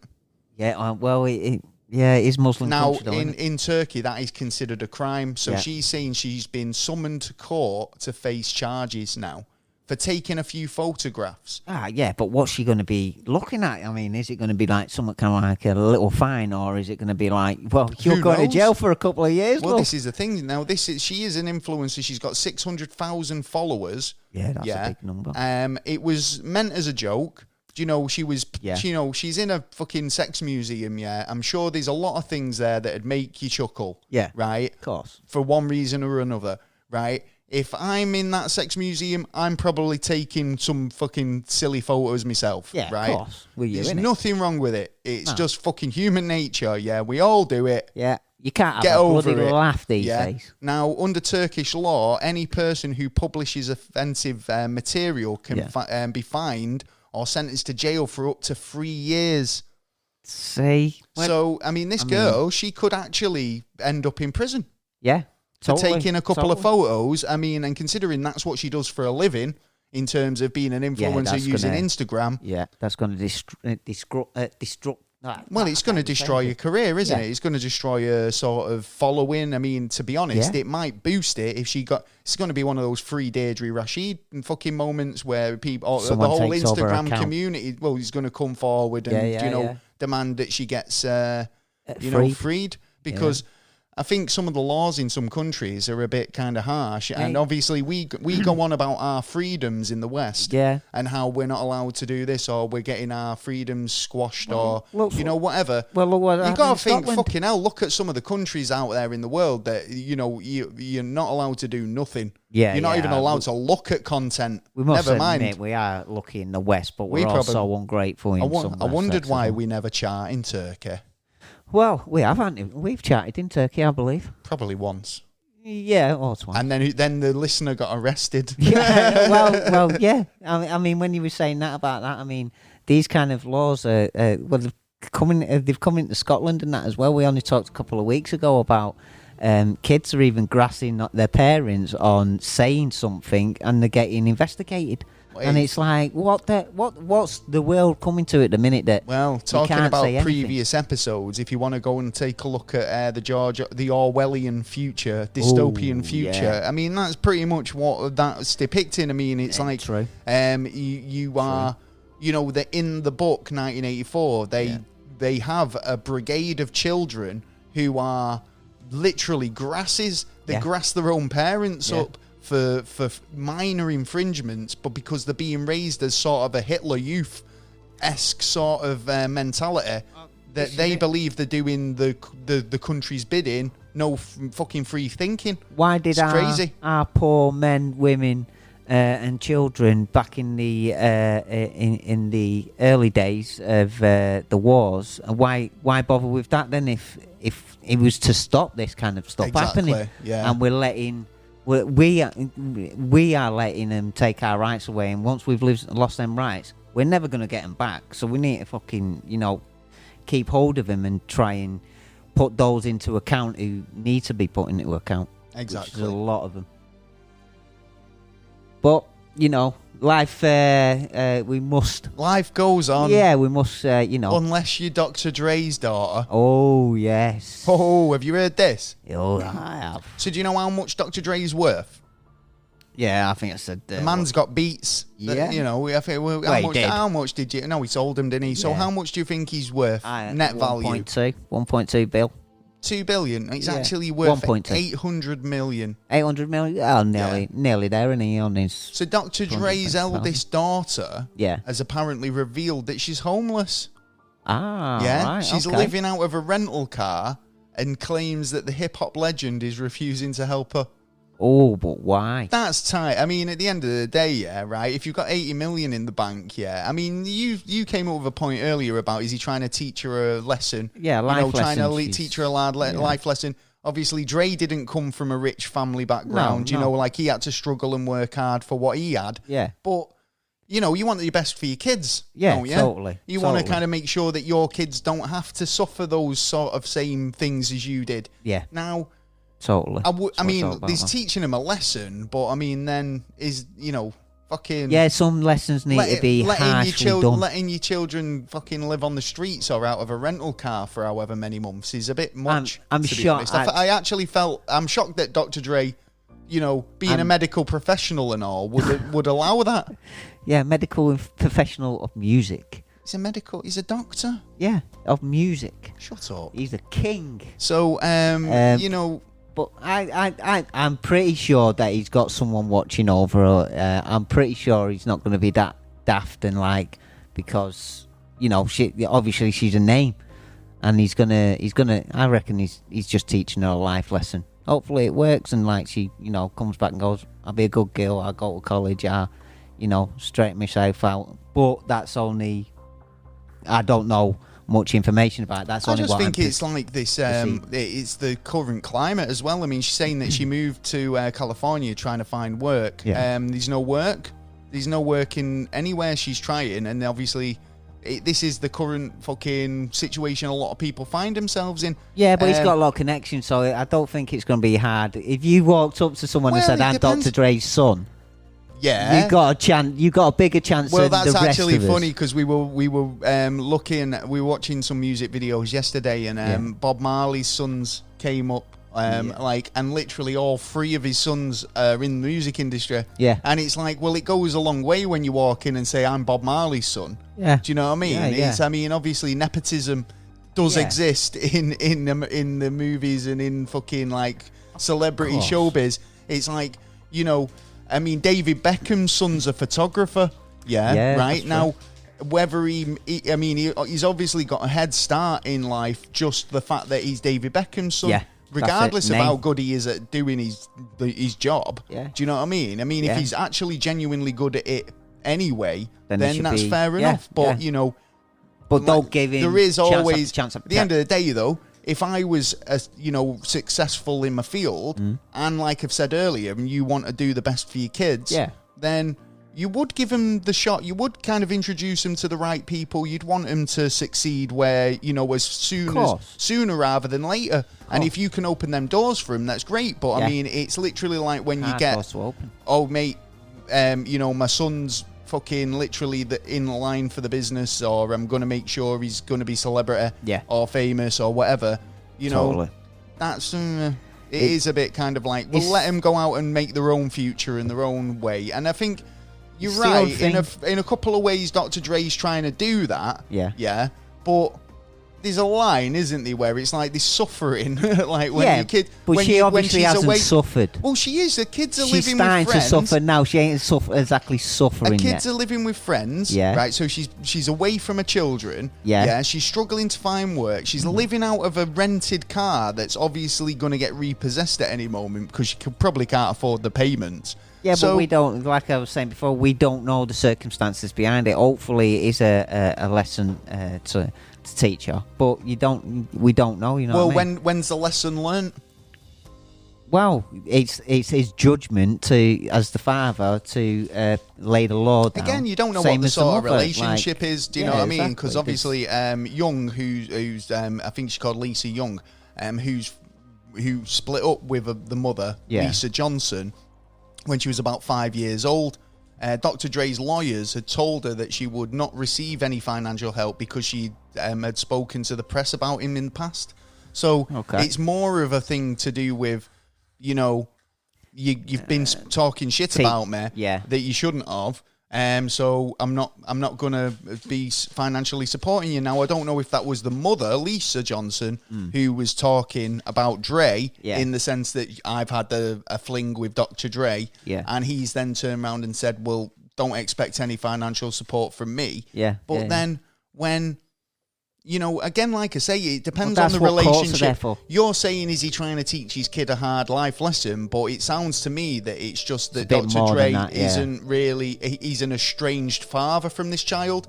And she looks at it as in the sense that I've got a hard life. I've got fucking suffering with hardship when my biological father in normal circumstances would help me. Well, but because he's got a fucking beef with my mother for talking shit, I'm suffering for it. Well, somehow, if I was in her position, somehow I would sue him. Well, maybe this is why she's in the news. Maybe why this is the only way she's able to get any money out of the situation by selling her story to the media. Well, she's gonna have to eat somehow. Who knows? Well, let us know what you think. I mean, I like Dr. Dre. I think he's a magnificent artist. So, you know, I mean, it's one of those, isn't it? If you've got any comments on that one, let us know. Yeah, please. Any news you've been seeing in the week? I've got a couple more stories before we get into NASA news. Yeah, I've got sort of good news for England. Really? Great Britain. Yeah, we're sort of at top of a list. What, the most fucking violent? Tax havens. Oh, God. Yeah. So if you want... I'm not advertising here, by the way. So if you want to be... Oh, yeah, just make it even better for him. Here. No, well, don't come over here. Well, it's working out that we've got 4.7 million companies in this country that we like. That is more than well too much for here. Over half of them are not actually active. The other half, majority of them reckon that their companies don't make any profits. They only check over, I think it's 2 million companies a year. They've got a tiny amount of, I suppose, money and people to actually investigate. And it only takes you £15. No really information to go to company house and set up your own business. And not only this, allegedly, I'm just saying this, allegedly, you could pay them a £10 fee so they can take it off the books and actually have it that you've never ever been on that. For £10? For £10, yeah. Now, I allegedly. do know that there are certain laws in the country that do allow for tax evasion. In terms of, like, so say if I was to start up a car wash business, and I'm, you know, you get a certain amount of money, income that you're allowed tax-free. Right? So what you do is you get it up to that level, and then you close the business down. Yeah. You could keep it on there, but you just have it as not active, and you can still No, you don't even need to do that, because I could literally, like, have you as a partner, or you could be my pot wash, you know, washing fucking tyres and washing cars on the Monday. Yeah. Bonus. By the Tuesday, I've got up to that line of how much net income I'm allowed to accrue before start paying tax. I close the business down. The next day, you're the boss. You're the CEO, and I'm washing cars. The name of the business changes. The fucking deed of the ownership goes to you. Totally. Now you're allowed to earn a certain amount of money without being taxed.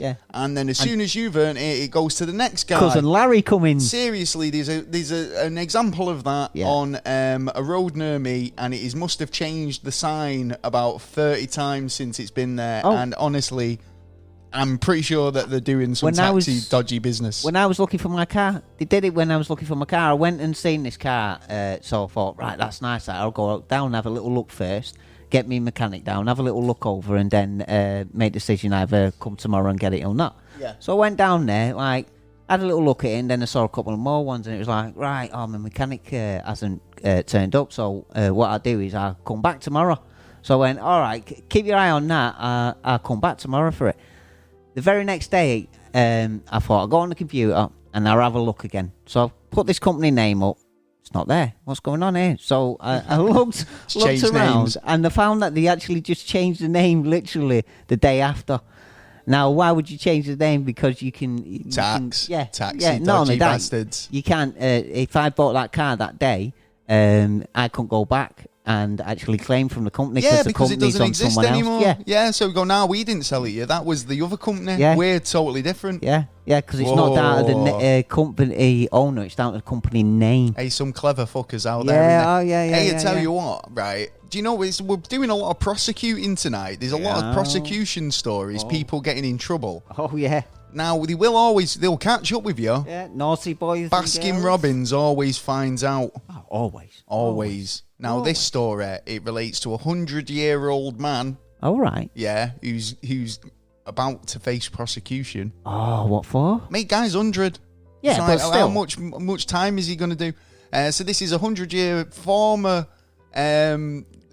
guard to a concentration camp in Germany. Okay, fair Right. enough.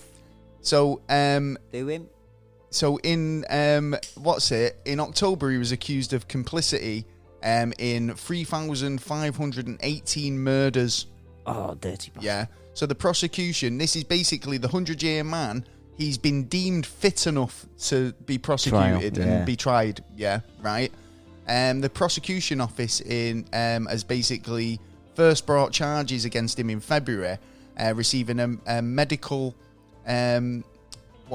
assessment. So they did a medical assessment on him Right, to yeah. see if he was fit to stand trial. Yeah. They've said he's perfectly fit to stand trial. The hearing was basically limited to 2.5 hours, according to the prosecution. This goes back to Berlin between 1942 and 1945. Yeah. And he's accused of basically being complicit to standing guard executions by firing squad and of Soviet prisoners in World War II. And so, rightly so, he should be charged and think. You know what? I've got to admit, in the last year, The Hague has done a lot of work. Have they? The last year, yeah, I must admit, of like the Yugoslavian war when that all kicked off. Well, there was one of them, the head honcho was prosecuted. He actually did an illness. Oh, don't feel well. Oh, I've got to go away. He had an assessment. Yeah, get back in there. Playing it on. I must admit, the last year I've seen a lot more Hague prosecutions than I have in like 20 years. Well, obviously, I mean, it was fucking a massive thing. Over 200,000 people were held between 1936 and 1945. Tens of thousands of inmates had died there of starvation, disease, and forced labour, and other causes, as well as medical, problems, Illnesses, and illnesses, and as well as murder, carried out by the SS and firing squad. I mean, it was, if you were standing guard there and didn't do anything, You're a or part of was, were hired to be a part of it, then you're complicit. I think that's perfectly reasonable. I think the fact that he's got away with it for so long now. But again, is it so late in his life that he's just going to turn around and go, do you know what? Yeah, I agree. I've lived with this my entire life. I need punishing. But where's the punishment? Tell the truth. What's he? I'd give rather, evidence of the truth. Yeah, or maybe bring to light other people who were more sort of influential in that sort of in what was going on. Yeah, if they're still alive, give them a and vicar. able to fucking stand trial themselves. Yeah, give him a vicar in front of the trial. He confesses all his sins to the vicar. He still goes down. Yeah, you know what I mean. That the rest of your life, that's it. It's done, mate. You know what I mean. Confessing your sins. But but in that way we get information as well, and we get names if you can give and names. Plus, you get stuff. more of an accurate account of what was happening. People who were actually there on the good side and the bad side. So, have you got any more stories before we get into NASA news? I've got one more. I have. I've got a woman who was pregnant. This surprised me, this. She was pregnant, and as she just gave birth, she found a white lump under her armpit. Okay. Yeah, so the doctors pierced it, had a look, and examined it about 2 weeks later. You just made me cringe then with that. You know, you can't keep it there, can you? Well, you never guess what it was. Go on. It was breast milk. So she had what? She was lactating. From her armpit? From her armpit. So did she have a nipple there or something? No. But she's in a medical journal now for being an oddity. For being, a medical marvel. Yeah, you are. That's crazy. That's just mint, mate. It's like, well, to be honest, where your boobs are, yeah, you know, that is kind of close to your armpit. Maybe there was just like a fucking a vessel leakage. She just had like a fucking, I don't know, some sort of like... Yeah, but it wasn't blood or anything like that. It was just pure milk. No, but she might have had a genetic sort of... Slight defect. Yeah. What made like a bit of a pore or something in her armpit, like a sweat gland. Yeah. Was linked to her breast milk. Well, the breast milk was working later on. They checked it later on, and it was So it's the first time they've recorded it, and it was like weird. Suck on my armpit. Yes, please. She wouldn't milk with your coffee. Yeah. I've got it right in the armpit. She just pumps her arm. Yeah. Well, and I've got one more news part. Go on. Which is under the Freedom of Information Act, we found out that not a single person has been charged and prosecuted and sent to prison for any fines or any disagreement. Right. So do you know? So basically, unlawful. Yeah. So there was a lot when the lockdowns happened here in the UK. Yeah. There was a lot of problems with the local constabularies. Yeah. Literally hunting down people who were supposedly breaking lockdown rules. Yeah, they didn't go after Manhattan Cock or anyone like that, or Cummins. They were after local people. No, and they were even flying drones into beauty spots to see if they could catch people out and about. Yeah. Now, they issued a lot of fines, so what you're trying to say is none of these fines are lawful? Yeah, it turned out that they were all unlawful, and that's why they couldn't go to court. Yeah, because there was two young ladies I remember who got fined like £600 for taking the dog for a walk. They were observing social distancing rules. They were masked up, but yet still got fined. Yeah, now, what I'd say is there'd be a lot of people out there who just paid the fine. Yeah. Now there'll be a lot of people. Now, the only reason why it'd get thrown out and told that it was an unlawful fine in the first place was if you disagreed with it, and attended court. Yeah. So that's somebody going, fuck you, I'm not paying your fine, and then attended court, right? Yeah. Now, I guarantee there's a high percentage of people who just paid it. I guarantee as well. So if you were one of those people who just paid a fine because you were told that you were out breaking curfews and lockdown rules and whatever, get your money back. Yeah. Tell them it was an unlawful fine. Yeah. I want that back, and if you don't, I'll be taking you to court, son. Yeah. See a solicitor, see what they say. They should see it, because it is out there now that it was under the Freedom of Information Act, and it took them ages to get hold of this as well, because they were going, no, can't give you this, can't give you that. Well, I've got one more story before we go into NASA news. Well, this relates to another story that we actually covered quite a long time ago, the Titanic. Ah, yes, the beautiful Titanic. Now, the Titanic is obviously one of those sort of incidents that gained a lot of attention in terms of popularity and tourism. Oh, yeah, and it's only got 10 years left. Well, you were talking about this a couple of weeks ago, weren't you, saying that the Titanic itself is so decomposed under the ocean that it's probably not going to be there in 10 years' time in terms of decomposition and like, you know, just rotting away and rusting away. Now, there's a lot of museums that are linked to the Titanic and how people kind of want to visit it and get a bit of the history. Yeah, it's popular for history, man, yeah. Now, believe it or not, there's a museum in the States, in Tennessee. No, Yeah. you're pulling my leg there. But then 100%, this is it's based in the Tennessee Smoky Mountains. Okay. Yeah, visitors frequently go there. It's a very popular tourist spot. Yeehaw. Now, it's the Pigeon Forge Fire Department had to arrive at this museum, at about 8 o'clock the other night. Yeah. After getting a 911 call, basically, there'd been a tragic accident. Oh, what gone on? Well, this is the thing, yeah. Now, what sunk the Titanic? Oh, big iceberg, apparently. Exactly, and this is exactly the same thing happened here now, right? Sank yeah, it twice? It sank a museum. No, I'm only joking. Right, so basically, Really? one of the exhibits was a giant wall of ice. Oh, yeah, right, okay. Which was meant to represent the iceberg that the Titanic hit. Yeah, it weren't real ice, was it? Well, on the other night, it collapsed.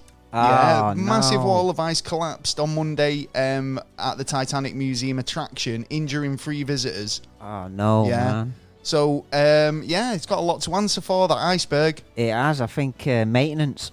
Need to have a look at it now. Needless to say, they never would have expected an incident like this to occur, as No. the safety of the guests and crew are obviously paramount. Yeah. But Well, hopefully everyone's all right, and things like this happen, though. You know what I mean? Like I'm rusty assuming it nails, wasn't breaking. real ice. Yeah, I think it'd be some kind. Well, if I would imagine it'd be some kind of plastic material or something like that. Yeah. Well, It something can't- if something it's had glass and caused that, the then- ice to fall off the wall. They said staff had to close the museum while they cleaned up the area. Yeah, right. So- And by the time the firefighters arrived, the Titanic staff had done an excellent job of getting people away from the area downstairs and evacuating them from the building altogether. So well done, you guys, for Well taking done. swift action. You little heroes. Exactly. Yeah, I mean, it could have been worse. Yeah, definitely. Could have been. Could have been. Imagine that, man. You're walking through a museum and one of the exhibits falls on you. Yeah, but to be honest, I'd accept it. Pretty Myself. cool building as well. If you Yeah. check it out, it's basically the building. It looks like an old brick building, but then the on the top of it, in true American style, it's Yeah. so grand and overboard. He's literally got the Titanic on the roof. Oh, mate, what, real size? Pretty much, yeah, Yeah, it's a exactly. big I'll one. post a picture of it, but Yeah. it's pretty cool. White Star Line across the front of the building, and the Titanic on the roof.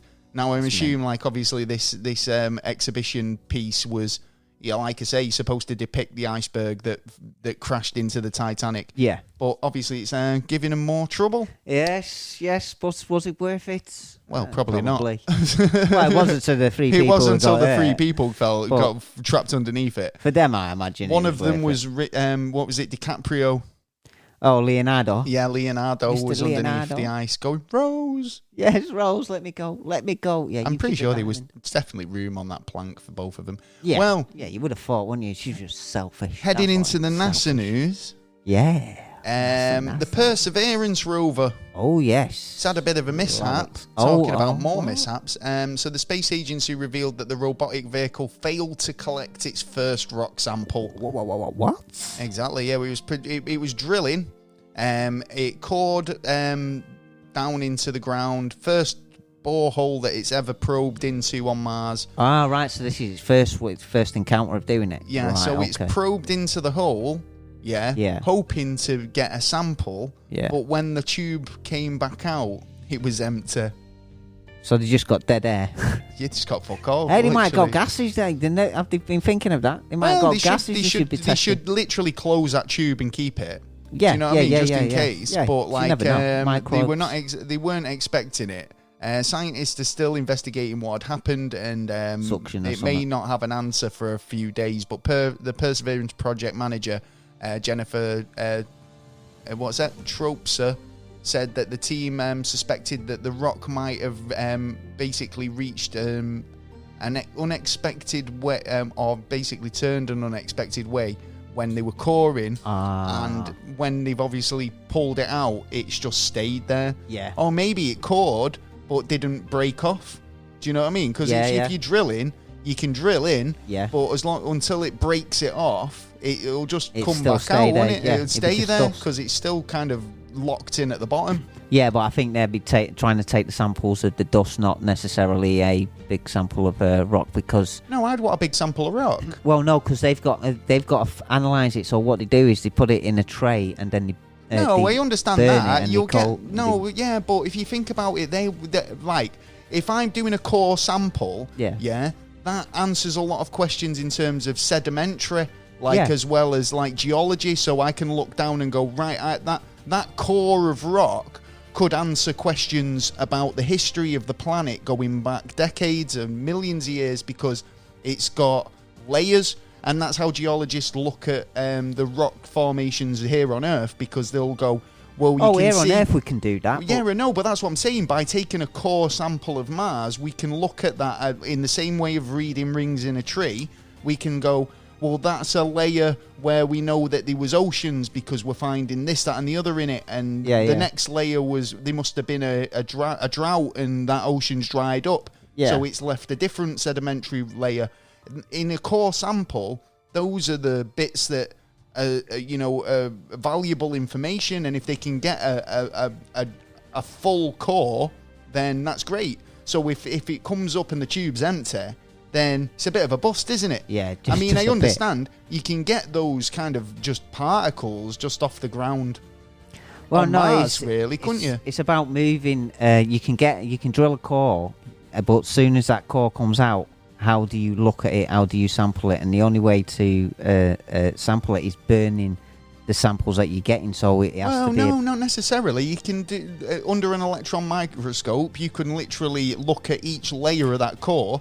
I mean, on a scientific level, you can definitely do other tests on it, but the first sort of scientific test I'd do on it, on a core sample from Mars, would be looking at it.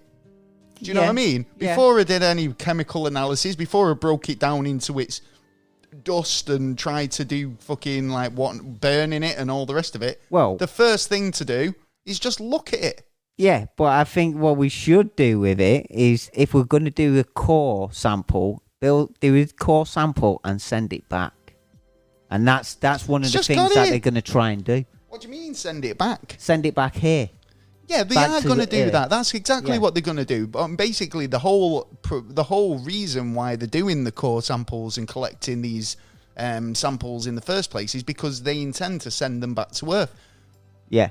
In the next few years. I mean, it was literally on the checklist of things that this Perseverance is going to be doing. Yeah. They've even got a pretty cool way of sending it back to because they're dropping the samples, aren't they? They're not carrying with them. They're actually dropping the samples and then collecting them to send them off later on. No, I think basically what they're doing is that it'll be stored within the rover and then able to send up to another orbiter, and then collected from the orbiter the next time a mission comes past. So it'll be interesting to see how they do it and how it takes off and how they're able to do that. But like I say, it's when you're doing experiments at such a long range, you're going to have your drawbacks. You're going to have your little mishaps, and this is one of them. That's true. You can't just nip over and fix an issue. Although it's just a case of that. It is what it is, and we try and work it out as it goes along. But it's all trial and error at this stage, isn't it? Really? Yeah, there are processes of it, of how to deal with it. Well, so it shouldn't be a real big issue. I found this. Oh, go on. I was just going to say, talking about spacecraft. Well, I was just going to say, talking about Mars. All right, yeah, go for it. Go for it. Well, looking at Mars, and NASA are looking for applicants who want to pretend to live on Mars for a year. Not for me. What about you? I wouldn't mind doing it, actually. It sounds a pretty good opportunity. I mean, NASA, why don't you get a job? Yeah. Well, this is a good job. I mean, successful candidates will take residency in the Mars Dune Alpha base in Houston. And can we apply for it? Yeah, we can apply. They're going to be simulating what a real life future on Mars would look like. Yeah. So, I mean, I think it's more to do with the psychological effects, the how we're able to grow produce, what it'd be like how society living in be such together. a barren close. sort of fucking landscape, I suppose. But the project is part of the agency's preparations for an eventual real-life Martian mission. The paid volunteers... Well, they're not volunteers, really, are they? What, you're getting paid? Yeah, all right. Yeah, I think I should go for this. They work basically in a simulation Martian mission, complete with spacewalks, limited communication back home, the sort of food that you'd likely to be eating up there, as potatoes. well as crazy mishaps like equipment failures. Well, yeah, you've got to deal with all them kind of dodgy situations that you don't expect to happen every day. So they're planning 3 of these experiments, with the first one starting in autumn next year. So if you'd want to reply, I think I'm going for it. I think you should, mate. I don't think they'll let me in. Go-getters like us. I got a COVID passport. Well, food will be ready to eat space food. Yeah, I can deal with that. Because there's no at the moment there'll be no windows. Yeah. So well, you don't want people popping in anyway. You know what I mean? Spacecraft. They will have a couple of plants growing, but nothing like potatoes or anything like that. What? Obviously Matt Damon. Yeah, was I would doing have a gone bit for of the that potato. I like me in chips. The Martian. Yeah, would have Getting had a bit chips of every day. space spuds. Yeah. Well, I just thought that was cool. If you're interested in mint. applying, get over to the NASA website where you can do just that. Just think how much you could learn. Yeah, and if you do apply for it, come and tell us. Hey, tell us about your Tell experience. us your experience. If you were actually in there, if you did, Yes, if you're actually doing it. if you're doing it, Did it. we want to interview you. Come on do. the show, tell us about your experience. Yeah. Unless it's top secret and Yeah. classified, Probably is. then isn't it? come and tell us anyway. Yeah. Shh, We won't tell no one. No. We won't tell anyone. Yeah. So Be nice and quiet. go for it. So what have you got? Well, I got SpaceX is fully their new space shuttle is fully put together now, and it's the biggest rocket ever Is it- created and made. Does it look as much of a dick as it looks a bit Jeff of a cock. Bezos' cock? Not cock much of a rocket? cock, but it does look a bit of a cock. They do though. They're all phallic, aren't do. they? Big But rockets. The the first biggest one was Saturn V. That's what it's broke its record. Saturn V. Yeah, It's which a top took- tune as well. That, actually, I love a bit of the carpets. Yeah. Took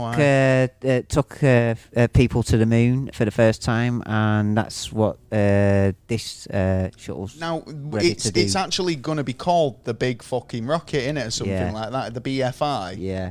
So I think And that's really cool. Yeah, they've just acknowledged what it is. Getting It's closer. a big rocket, big fucking rocket. I What do you think want? is it 2023 or 22? Is it they're taking off? They're doing like final kind of tests at the minute before they actually Well, that's fair enough. send them up. Say hello to Earth. From Say all the way hello. up there. Hello. The Earth says hello. But NASA has got a bit of a problem at the minute with issues with the ISS. Why? God, they're having a lot of technical issues at the Yeah. moment, aren't they? I mean, I can appreciate that a lot of the kit's old, right? Yeah, and a lot of it's been up there floating for a while. Yeah, they've been And trying it's to getting update. to the end of its shelf life in a lot of capacities, a lot of ways. Yeah. But, you know, And what is it with this? It seems like all of a sudden they're having technical issues. Have they got too many eggs in baskets here, or what? no, apparently, and it means International Space Station. We're talking about it's something that the Russians did, where they're putting new equipment in or something, and it's changed its trajectory. Oh, right. Shit. So it's turned, I think, about 90 degrees. Now, but I heard that Russia was abandoning the Yes. space station and going their own way, building their own. Yeah, this is the kind of thing. Now, didn't they want to eject part of the International Space Station and Yes. say, this is ours, and it's a starting point for us to build our space station? Yeah, that was one Feels of like the a step issues. backwards, really, in terms of the Federation. Yeah, oh, totally, because they've been having issues for quite a while, apparently, and it's all building up that they're getting little issues here and there, and they reckon that it's on its last legs. They reckon it's going to be dead by 2024. That means it's coming to Earth like Mir did, which was the first space station. So what, they think they're going to just bring it down and start again? Yeah, well, originally they were planning on selling it. But with Russia pulling out the way they have, and they're not talking properly. Would you like to buy our space station? It's only had one previous owner. Well, that's probably it's more been information. Holiday home to than many NASA's cosmonauts. There's just been there's been communication breakdowns, and it's not great. But well, if you fancy a holiday home in the outskirts of space, you know what to do, Jeff. Yeah, I was just thinking of Jeff him. Bezos would buy it. Do you know what? It wouldn't surprise me if they did put it up for sale. Jeff would buy it because, I mean, he liked it being up in space, didn't he? It was supposed to go to sale under Obama, and then it held under Trump, and then they were still, after Trump left, they were looking at doing it again, but then all these issues have happened, so it looks like it's not going to be sold. It's going to be demolished, unfortunately, because it's given us a lot of really good information. It's been vital in terms of scientific data. Yeah. Totally. Once even in UFOs and stuff, you know what I mean? It's giving us that kind of data. Well, it has and it hasn't in terms of cutting off but the that's feeds. NASA. That was supposed to have stopped. They know more than they're letting on. Of course they do. Mate, seriously, if they cut the feed every 2 minutes, then that means the people actually in the ISS have seen it. Yeah. Right? Yeah. They don't Santa Claus. They can't come and cover their eyes. Yeah. Do you know what I mean? There's no government officials running in going, can you shut that window? Yeah. Shut the blind, please. Totally. We can't have you looking outside the window for 5 minutes. And even today, astronauts will turn around, and cosmonauts and other ones will turn around and tell you what, the strange environments and what this is the thing, you see, because they do tell you anything to cover shit up. So there's a story here I've got. Now this relates back to the 1960s. Yeah. And author Ray Sazmansky. Oh, that's a name. Who was returning to one of the locations made famous during reported UFO sightings in Dexter, Michigan. Okay, yeah. So this happened in March of 1966. And whenever you hear these sort of stories about UFOs and what people believe and the story that was given, by the authorities to explain it. Yeah. Now, bullshit. Szymanski is a lecturer and he's wrote a book surrounding the events that happened on the 27th of September at the Dexter Library, and basically. There was a UFO incident. Yeah. Now, the government came forward and said something about swamp gas bouncing off Venus. You were talking about this. Yeah, and now this is one of those sort of explanations that always gets kind of laughed at, and they'll use it as in it's probably swamp gas or a weather balloon. Yeah, it's usually the weather balloon, but swamp gas usually gets kind of brought up, and this is what it refers to. Now, he's revisiting the area to do a bit more sort of research, and obviously he's doing a lecture to see if there is any swamp gas or anything like that. Is that what he's looking for, to see if there's any correlation? He's doing a bit more research, but he's also doing a lecture in the local library. Okay. Where he's going to be talking about the whole incident as well. So yeah, that should be interesting. Get down there if you can. To find some more information out about that, or hopefully if it's live streaming or video. Maybe check that out. Yeah. Now, UFOs just being as they are, obviously you can argue and say, oh no, it was swamp gas or whatever. Mm-hmm. But I found this story about a TikTok user. Oh, okay, yeah. Who found a UFO in a back garden. Whoa. Well, she's basically hit TikTok to say this is Ali Murray 222 caught the attention of conspiracy theory TikTok when she posted about a UFO she found in a back garden. Now some people are claiming that they've seen blinking eyes from inside it. What? I looked at the video, I didn't see any eyes. No. In the video, Ali stands in the middle of the forest in the part of her yard and says that she found a UFO. Just found it. It seems to have been there for a while. Yeah, she's invited conspiracy theorists on TikTok to help identify what it is. and looks basically like a UFO. Yeah. Bit small, you know. If these aliens were, tiny midgets, they must have been small. Yeah, really. But it looks distinctly like a UFO from a children's cartoon. Yeah, it looks metal as well. It looks like you can, and it like paint's like coming off it and stuff. It's like a greyish sort of colour. Yeah. But it's small enough that aliens would have had to been only a few inches tall to ever fit inside it. Yeah, and I believe they're a lot bigger than a few inches. Well, how do you know? Well, remember that's seeing true. that film Men in Black when they were like, little tiny grey aliens, and they were using like human puppets. Well, they did find them like really small people in. I think it was Thailand.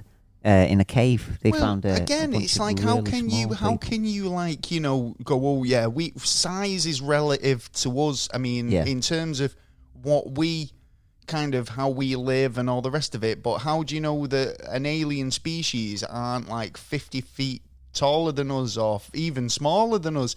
You know, we only kind of have that sort of scale. Yeah. In terms of what we know and recognise, and it's the same with like a lot of things like that. I mean, I've said this about time. Time is only relative to us. Yeah. Once you leave the planet, it doesn't have any bearing on anything whatsoever. And again, it's like we can only look at things that we are from where we are. Yeah. So if you think about like how other planets operate. How the fuck do I know? I mean, these planets could be huge planets, but the species that live on them are tiny. Yeah. I mean, look at the popular series Land of the Giants. Yeah. Now that for one, looking at that, you could turn around and say, were they visitors on another planet, which was a version of Earth, but they were just a lot smaller than these beings that were residents on this version? Well, yeah. Or were, they, shrunk down or, into that's a whole another thing. But, you could argue that they were alien visitors on a representation of Earth where the residents were just a lot bigger. Well, yeah. Do you know what I mean? Yeah. I mean, we can't even claim that we know the Earth. We can't even claim it. We only know about 30% and we don't even know a lot about that. So, I think could be. It could be like, it's very kind of, feasible that aliens could have visited Earth and they could be flying around in tiny little ships and we don't have a fucking clue. Yeah. It's more likely. It's very probable. Yeah. Indeed. Yeah. Indeed. Indubitably. They are here. So, right, have you got any more NASA news before we end the show? I haven't, Cock. I haven't. Who are you calling a cock fanny? Yes, I am. Do you know what? Hey, right, well, that's it then. That's it for the show. It's been a bit of a fun-packed one. It's been full of information. It has. Hope we've you've got enjoyed plenty it. of more. Yeah. So make sure you tune next week. Tune in next week. I hope you do. And the week after, and the week after that, and the week after that. Just make sure you subscribe. You'll never miss an episode. That's it. You know what I mean? Well, that is the way to do it. Well, chaps and chapettes, that's the end of the show. Thanks for joining us, and thank you for getting to the end. If you did make it all the way to the end of the show, you're an absolute legend. Yeah. We love you very much. Oh, yeah. Okay, now what can we do? We send you a birthday card. Well, get in touch if you've got any questions, queries, or suggestions. We're very approachable. Email us at neverstraightanswer@gmail. You can hit us up on Twitter at NASA_never, or go to Instagram at neverstraightanswer. Alternatively, we've got a link which has every link in it. On our link tree. We'll post that in the description, and that's got everything. You can just literally find us. Alternatively, go to the website at neverstraightanswer.co.uk. Yeah, we're wonderful. It's a lovely little place to go to. It is, isn't it? It is. So friendly. Yeah. And it's full of news and all sorts of good stuff. Yeah. We're available on all podcast platforms, so wherever you get your podcast fix.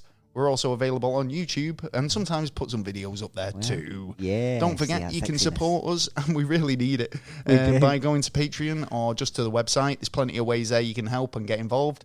We'll catch you next week. We've I've really enjoyed it tonight because we just had a chit chat about all types of stuff. Makes a change, doesn't it? Really good. We're back next week with our second instalment of our birthday bonanza. Oh, can't wait. And yeah, that's the show. It is indeed. I've been your host, Gaz. And I've been Taylor. And we'll catch you next time. This has been the Never a Straight Answer podcast. Peace. Out.